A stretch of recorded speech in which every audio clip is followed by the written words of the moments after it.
Para explicar isso, Lamarck sugeriu as características adquiridas por um dos pais.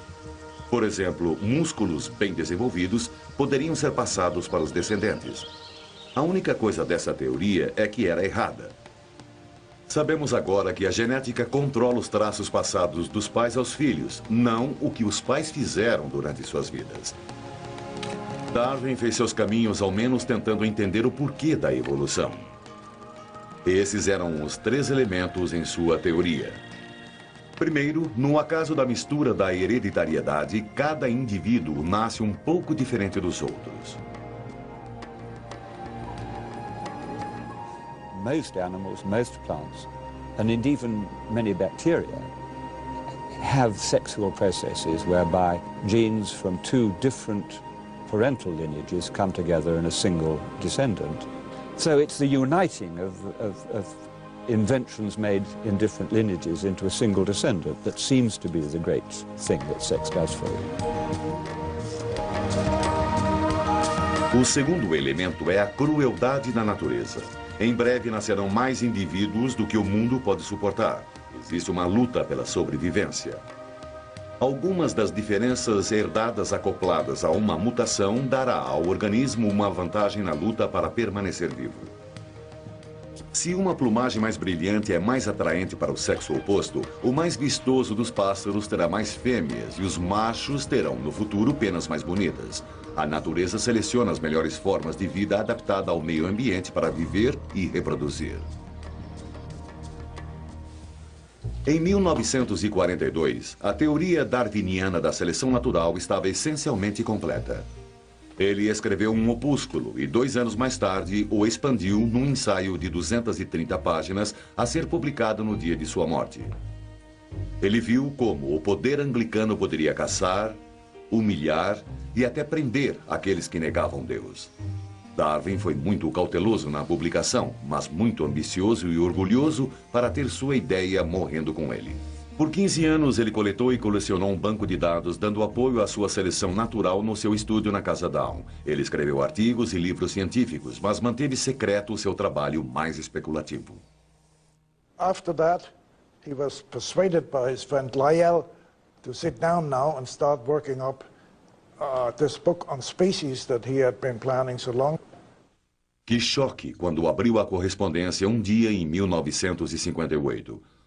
Alfred Russel Wallace, um jovem naturalista coletor de espécies da Malásia, enviou a ele um artigo pedindo para rever a ideia que tinha tido. Darwin read this essay. He was thunderstruck because it was his own theory of natural selection, as he himself said. Darwin rapidamente escreveu um resumo do seu trabalho e mandou os 2 papéis para serem lidos por cientistas e naturalistas na prestigiosa sociedade Linnean. Agora que Darwin era uma figura pública, seu medo de censura o assustou quando ele tentava concluir o trabalho mais importante da sua vida para a publicação.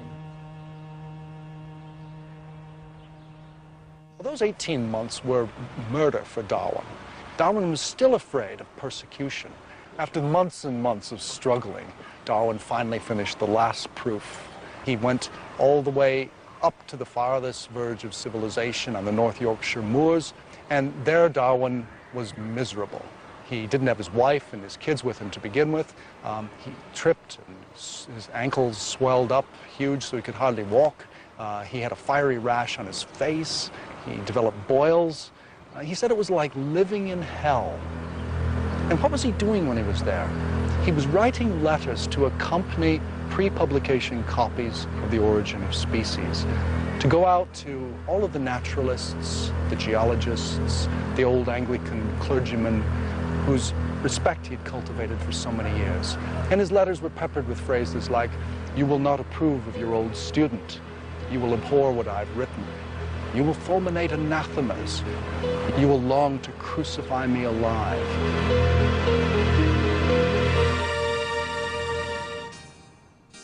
A primeira impressão foi esgotada no dia da publicação. Darwin ficou surpreso em ouvir que as cópias tinham sido agarradas pelos comutadores na estação de Waterloo.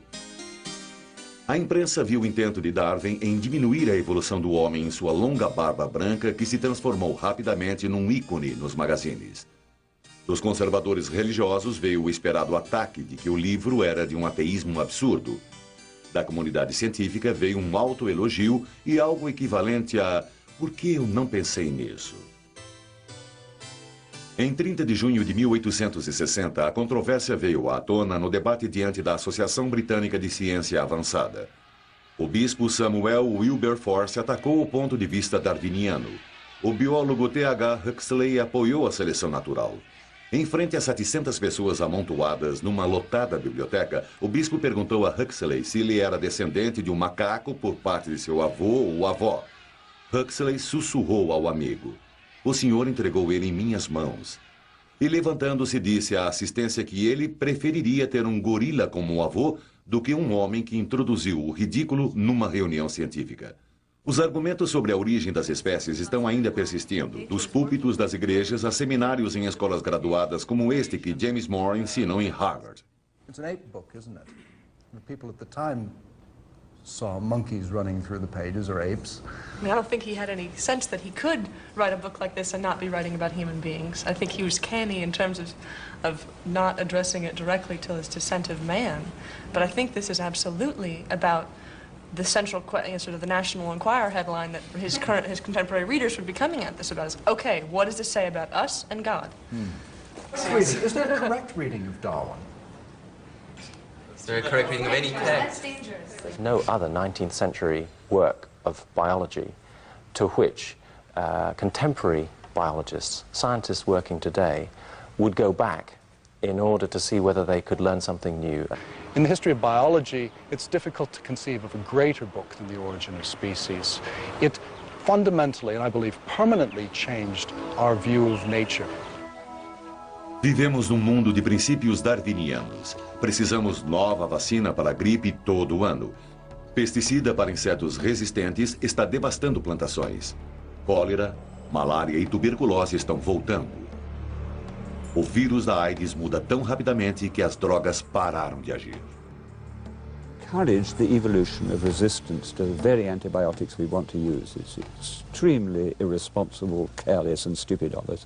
And if, well, let's put it like this, if all doctors learnt some evolution theory when they were in college, it might have saved a great many deaths.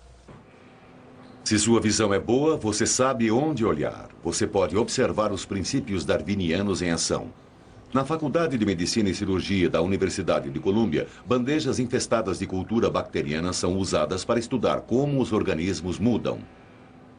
Uma vez que a bactéria se estabeleceu e procriou-se, pequenas doses de antibióticos são introduzidas. O círculo em torno de cada dose é uma zona mortal. Maior o círculo, maior número de bactérias têm sido mortas, mais efetiva é a droga. Mas milhões de bactérias individuais numa colônia, uma pequena fração será resistente à droga.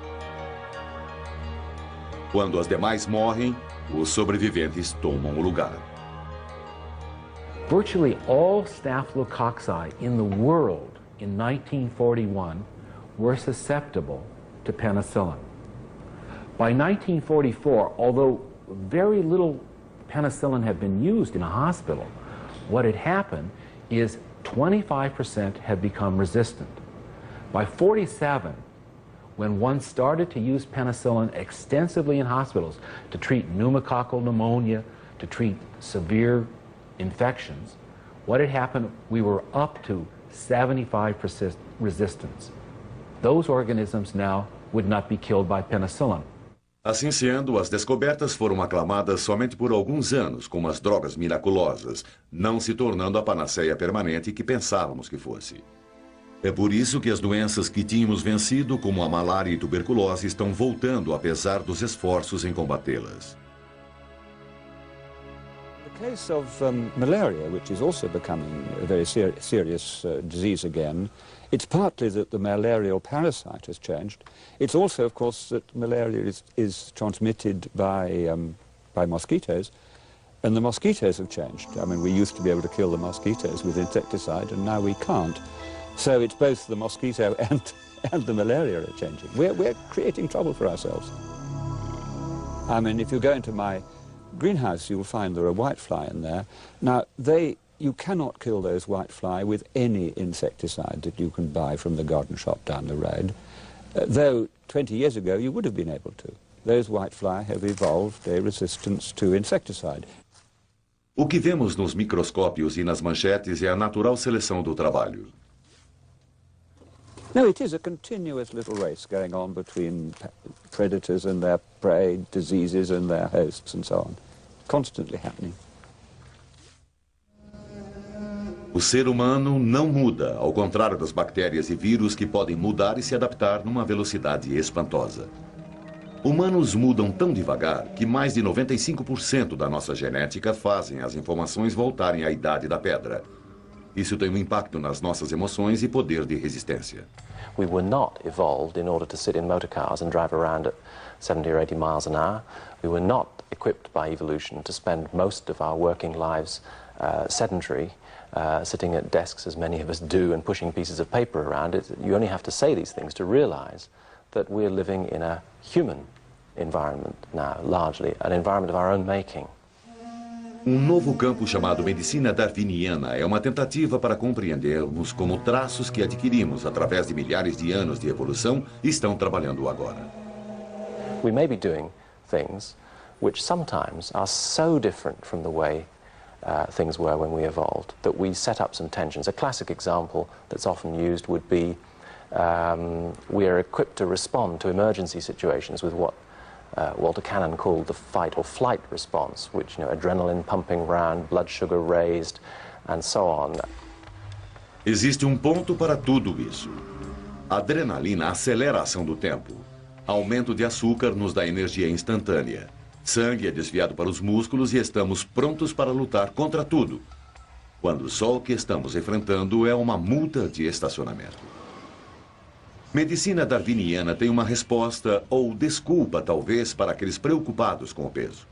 We've all been educated ad nauseum to quit eating so much fat, quit eating so much salt, quit eating so much sugar, and we all keep doing it. Well, the selective disadvantage of eating too little might be that you might starve when the next famine comes by. And therefore, a few extra pounds that are going to get you through that period will be quite advantageous. So it's not surprising that in the brain, mechanisms have been shaped that ensure that when adequate food is available, we tend to eat a little too much rather than a little too little. Controvertidamente, tentamos aplicar leis mais brandas ao comportamento humano. Some of our, perhaps, behavioral responses that are highly aggressive under certain circumstances may be behavioral responses that we share with chimpanzees and gorillas. Alguns cientistas combatendo a compreensão da evolução vão longe na explicação das vantagens de certos comportamentos que vemos no mundo hoje. O campo é chamado biologia. Os machos exibem agressividade, competitividade, ciúme e habilidades que ajudaram seus ancestrais a sobreviver, o que poderia explicar o comportamento marcial das espécies humanas. Se gostamos dos olhos azuis de alguém, cabelo lustroso, dentes brancos, é porque estamos programados para procurar um parceiro sadio, para ajudar a assegurar a sobrevivência da linhagem. Em tudo isso, somos nós diferentes de outras espécies? Nossas ações dizem, sou rápido e sadio, sexualmente maduro e os meus genes merecem ser passados adiante. É a sobra do amanhecer do homem? Somos todos guiados pelos imperativos biológicos? Cruzando uma tela estão 3 cartas triplicadas, a linguagem da vida. Esses T's, G's, A's e C's soletram nossos genes, a base que constrói os blocos da hereditariedade. Cientistas estão usando essa novidade da ciência para responder algumas das questões.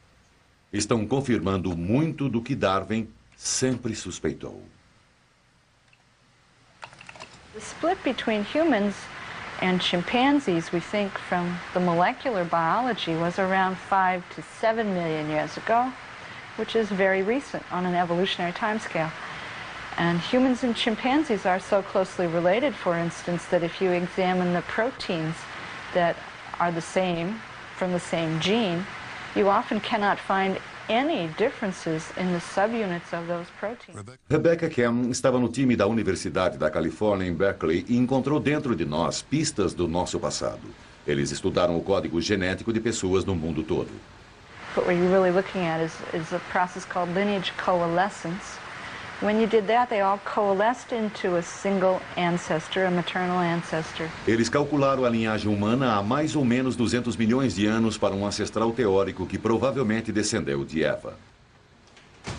I actually don't like to use the word Eve because it has a lot of religious connotations that aren't really biologically accurate. It implies that there was a single ancestor for all people, and this is sometimes seen in the press as a single woman who gave rise to all humans. That's not really true. There could have been anywhere from 2,000 to 10,000.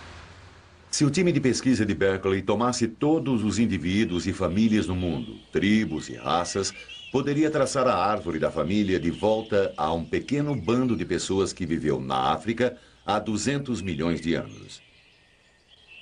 Se algo acontecesse para esse grupo, como fome, inundações, doenças, a raça humana não existiria. There has to have been several billion years of continuous, successful parent-to-offspring transmission to get to us. At any one point, if that had not been successful, our line of ancestry would have died. No hemisfério norte, cavalos evoluíram para preencher um ninho de herbívoros no ecossistema. No continente da Austrália, a natureza tomou um caminho diferente. Ao invés de cavalos, a evolução veio com cangurus. There is a very strong chance element in exactly the way evolution goes. So, for example, I'd be fairly happy in predicting that we would get eyes, seeing organs, because eyes have indeed evolved about 9 times independently in different parts of the animal kingdom, and the same sorts of eyes have evolved several times independently.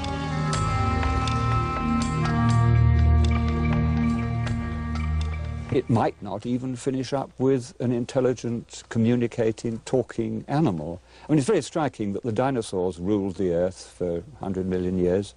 They ran about on their hind legs, so their hands were free. There's nothing to stop them making tools. And yet they never invented or evolved an intelligent, speaking form.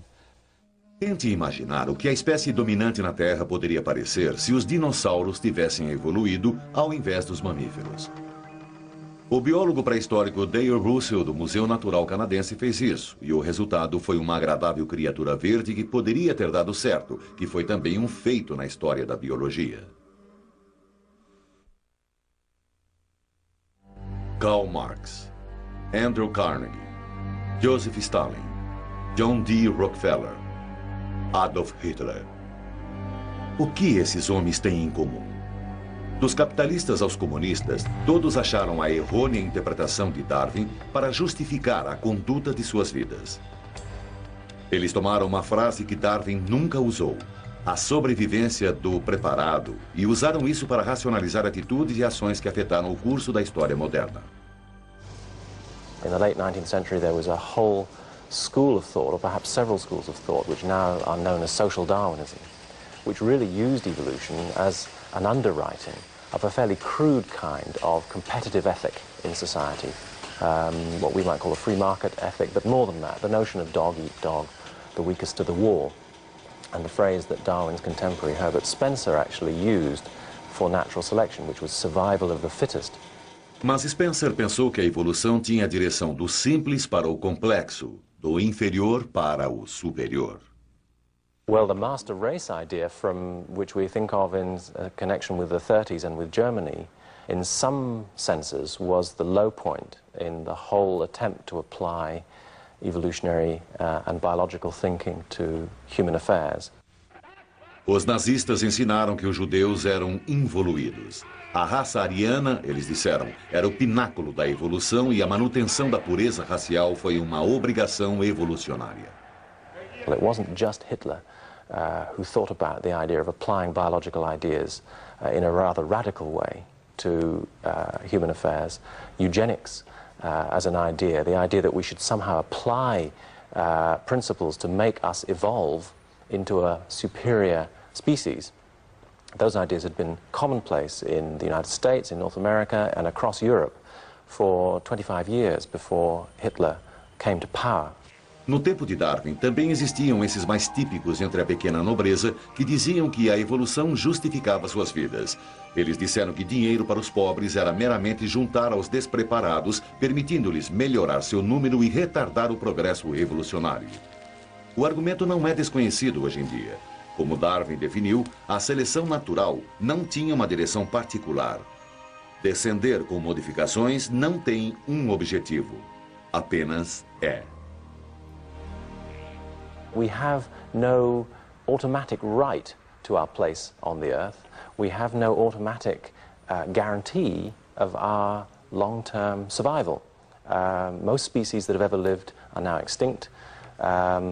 Evolution is about change, and we suddenly realize how fragile any given or single species life is, including our own.